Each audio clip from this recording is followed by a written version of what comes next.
हर हर महादेव। हर हर महादेव। दोस्तों, हमारे चैनल में आप सभी का स्वागत है। दोस्तों, आज हम बात करेंगे विधाता के लिखे को कोई नहीं मिटा पाया। जी हाँ दोस्तों, चलिए जानते हैं इस कथा को।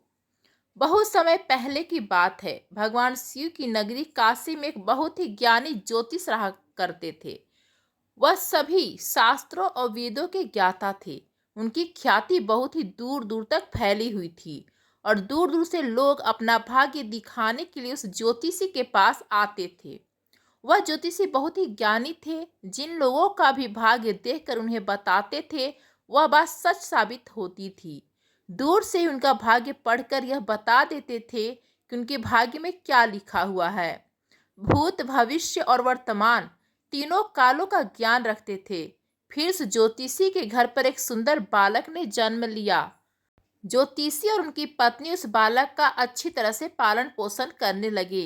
धीरे धीरे जब वह बच्चा बड़ा हुआ और उसकी उम्र जब 8 वर्ष की हो गई, तो एक दिन बालक ने देखा कि उसके पिताजी के सामने बहुत सारे लोग बैठे हुए हैं और उसके पिताजी सभी का बारी बारी से भाग्य देख रहे हैं और लोगों को भूत, भविष्य और वर्तमान के बारे में बड़े ही अच्छी तरीके से बता रहे हैं।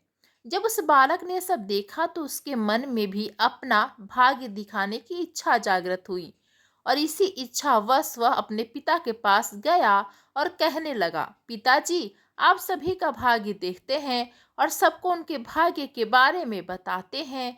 क्यों ना आज आप मेरा भी भाग्य देख लीजिए और मुझे भी बताइए कि मेरे भाग्य में क्या लिखा हुआ है। उस अबोध बालक की बात सुनकर वह ज्योतिषी कहने लगा, बेटा, अभी तुम बालक हो, अभी तुम्हारी भाग्य दिखाने की अवस्था नहीं हुई है। जब तुम्हारी अवस्था हो जाएगी तब मैं तुम्हारा भाग्य अवश्य देखूंगा और फिर मैं तुम्हारे भाग्य के बारे में तुमको सब कुछ बता दूंगा। जब वह बालक अपने पिता के ऐसे वचनों को सुनता है तो उसके मन में थोड़ा सा दुख होता है और दुखी मन से वापस अपने घर में अपनी माँ के पास लौट जाता है। धीरे धीरे समय बीता। फिर एक दिन वह ज्योतिषी अपने आसन पर बैठा हुआ था कि तभी खेलते खेलते उसका पुत्र उसके पास पहुंच गया और फिर से अपना भाग्य देखने की जिद करने लगा। ज्योतिषी ने कहा, ठीक है बेटा, मैं तुम्हारा भाग्य देखता हूँ, तुम मेरे सामने आकर बैठ जाओ। फिर ज्योतिषी अपने पुत्र का भाग्य देखने लगा। उस ज्योतिषी ने अपने ग्रंथ को खोला और फिर अपने पुत्र के ललाट को देखा। जब उसने गणना की तो ज्योतिषी ने देखा कि मेरे पुत्र का विवाह तो एक नीच कुल की कन्या के साथ होना लिखा है। जब उसने यह देखा तो वह सोचने लगा कि अब क्या होगा। मैं जाति से ऊंच कुल का ब्राह्मण हूँ और मेरे पुत्र का विवाह नीच कुल की लड़की से होगा। यदि ऐसा हो गया तो मैं कहीं का नहीं रहूंगा और किसी को अपना मुंह दिखाने लायक भी नहीं रहूंगा। नहीं नहीं, मैं ऐसा नहीं होने दूंगा। जब मैं भाग्य देख सकता हूँ तो मैं भाग्य बदल भी सकता हूँ। जब उस ज्योतिषी ने कुछ और गहराई से उस ग्रंथ को देखा और उसी गणना की तो उसे पता चला कि उसी गंगा के किनारे कई कोस दूर पर एक मछुआरे का परिवार रहता है और उसके परिवार में अब तक 5 पुत्रियों का जन्म हो चुका है।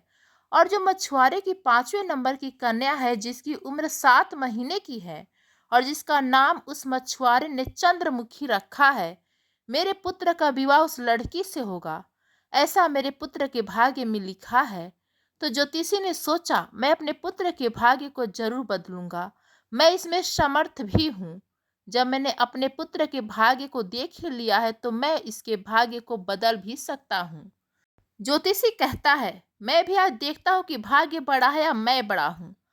आज वह ज्योतिषी ब्रह्मा जी के लिखे हुए विधान को बदलने के लिए चल देता है और चलते चलते उस मछुआरे के घर पहुंच जाता है।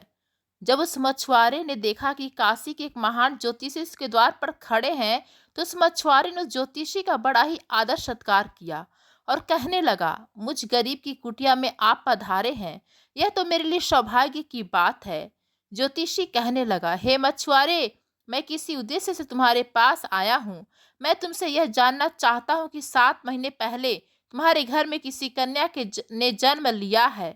तो मछुआरा कहने लगा, हाँ महाराज, 7 महीना पहले हमारे घर में एक पुत्री ने जन्म लिया है।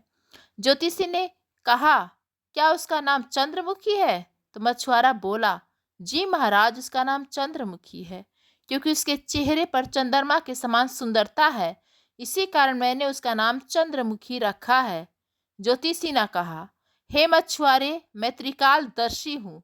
मैं तो इस रास्ते से जा रहा था तो मैंने देखा कि तुम पर तो बड़ा घोर संकट आने वाला है। जब तक तुम्हारी सबसे छोटी पुत्री तुम्हारे घर में रहेगी, तब तक तुम्हें पुत्र रत्न की प्राप्ति नहीं होगी। यदि तुम अपने घर के आंगन में पुत्र खेलता हुआ देखना चाहते हो, तो तुम्हें अपनी छोटी पुत्री को अपने घर से दूर भगाना होगा। ज्योतिषी के ऐसे वचन को सुनकर मछुआरा बोला, महाराज, अभी तो वह नवजात बालिका है, उसकी आयु तो अभी मात्र 7 माह की है। मैं उसे ऐसी हालत में कहाँ छोड़ सकता हूँ। ज्योतिषी ने कहा, हे मछुआरे, जब मैं तुम्हें सब बता सकता हूँ तो मैं तुम्हारी सहायता भी कर सकता हूँ।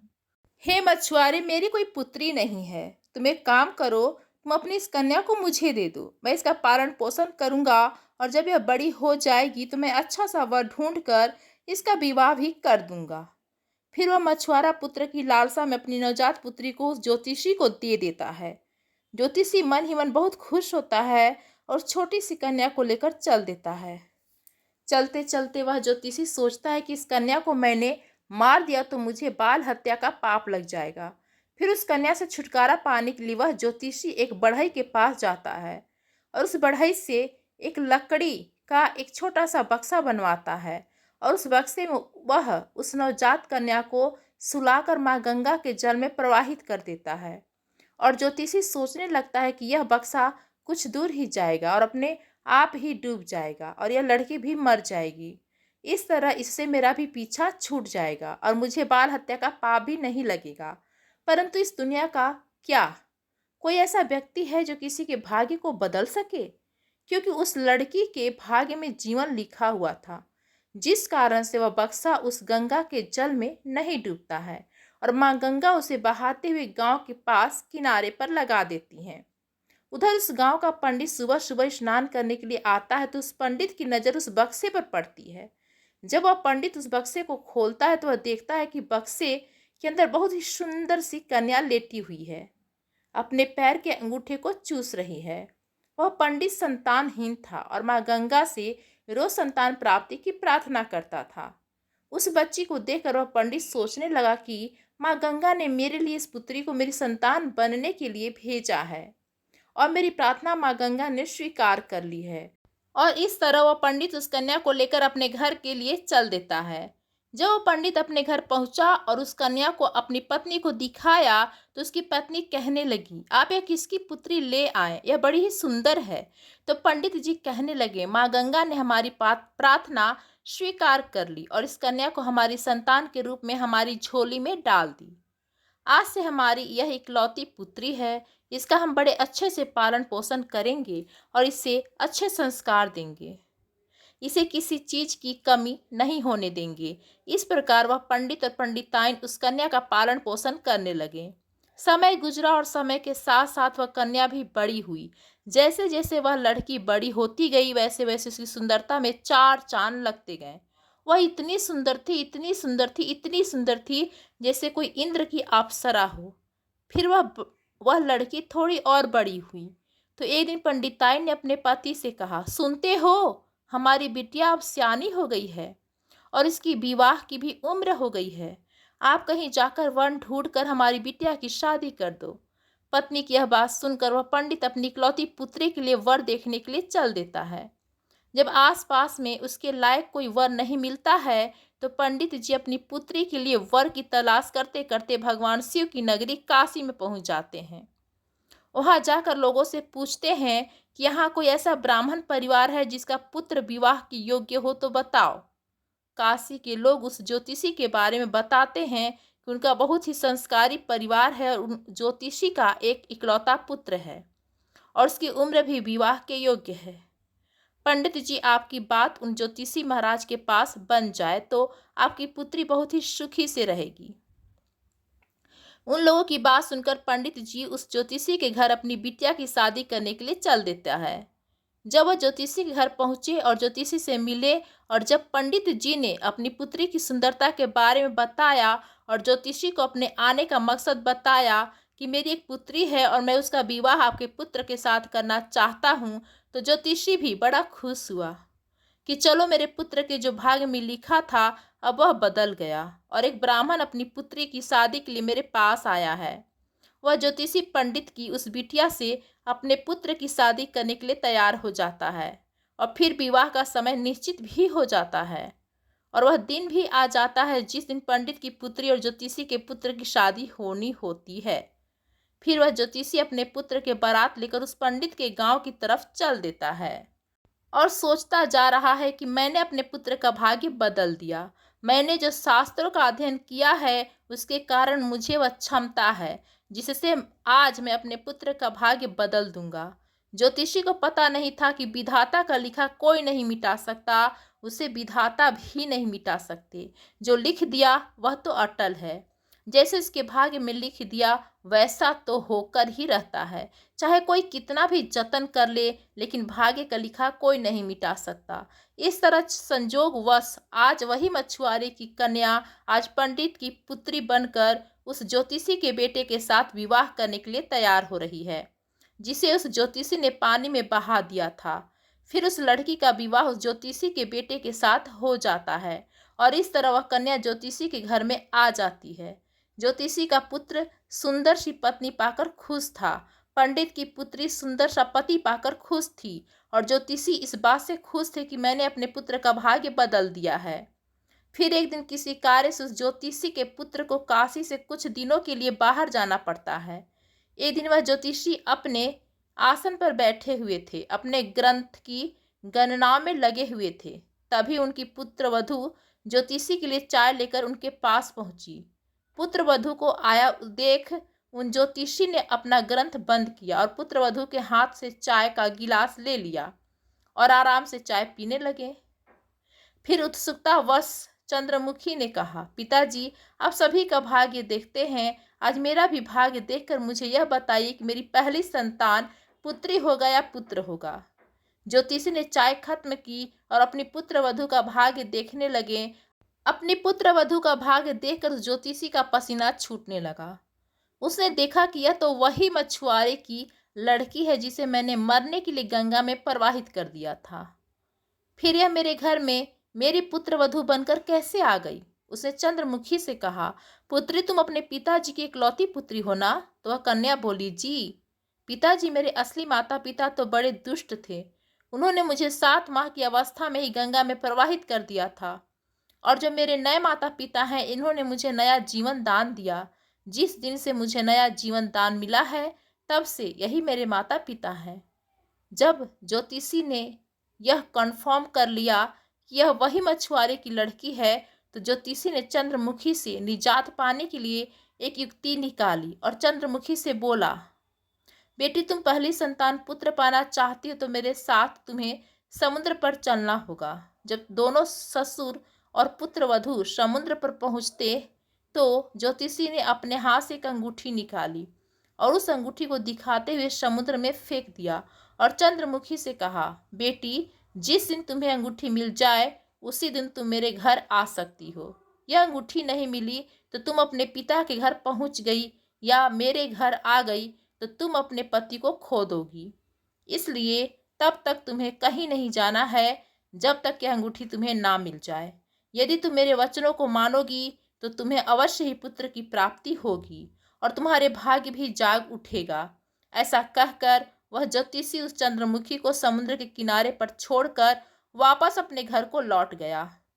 चंद्रमुखी ने काफी प्रयास किया लेकिन अंगूठी नहीं मिली। जब अंगूठी नहीं मिली तो वह बेचारी एक रास्ते की तरफ चल दी, क्योंकि न तो अपने पिता के घर जा सकती थी और ना ही अपने पति के घर जा सकती थी। फिर चलते चलते जब वह थोड़ी आगे बढ़ी तो सामने से एक राजपूताना परिवार आता हुआ दिखाई दिया जो अपने गांव की तरफ जा रहा था। जब उस राजपूताना परिवार ने उस लड़की को देखा तो कहने लगे, बेटी, इस जंगल में तुम अकेली कैसे घूम रही हो?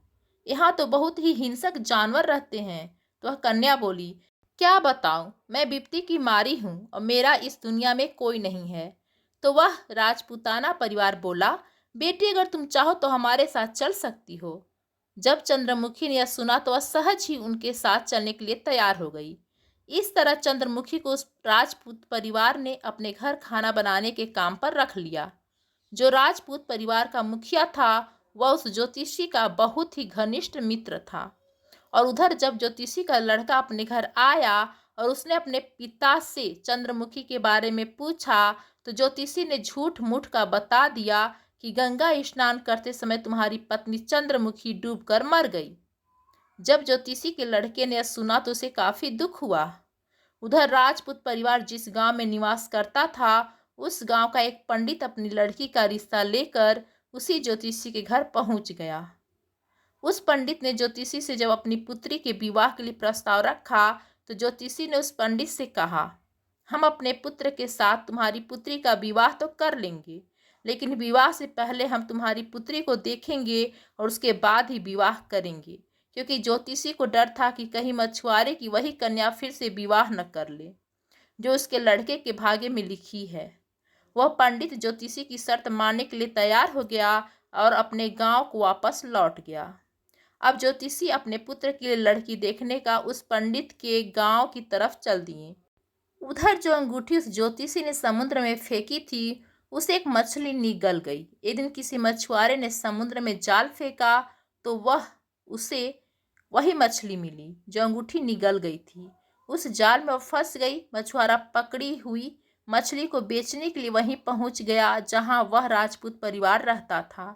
परिवार के मुखिया को मछली खाना बहुत ही पसंद था, इसलिए उस राजपूत ने उस मछुआरे से उस मछली को खरीद लिया और उस मछली को ले जाकर चंद्रमुखी से कहा, बेटी क्या तुम मेरे लिए मछली पका दोगी? तो चंद्रमुखी बोली, जी पिताजी, मैं मछली तो खाती नहीं हूँ, लेकिन आपके लिए जरूर बना दूंगी। इस प्रकार वह मछली लेकर रसोई में काटने लगी। जब चंद्रमुखी ने उस मछली को काटा तो उसके पेट में से वही अंगूठी निकल कर जमीन पर गिर पड़ी। जब चंद्रमुखी ने उस अंगूठी को देखा तो पहचान गई और अंगूठी पाकर बहुत खुश हुई। उधर वह ज्योतिषी अपने पुत्र को लेकर पंडित के गांव में पहुंचा और अपने बेटे से कहने लगा, हे पुत्र, इस गांव में हमारे घनिष्ठ राजपुत्र मित्र रहते हैं। पहले हम उनके पास चलते हैं, उसके बाद हम तुम्हारे लिए लड़की देखने पंडित जी के घर जाएंगे। ज्योतिषी के बेटे ने जब अपने पिता के ऐसे वचनों को सुना तो वह बोला, पिताजी, जो आपको अच्छा लगे वैसा ही कीजिए। फिर वे दोनों उस राजपूत के घर पहुंचे। राजपूत ने जब अपने मित्र ज्योतिषी को आते हुए देखा तो बहुत ही खुश हुआ और उनका पहले की भांति आदर सत्कार किया।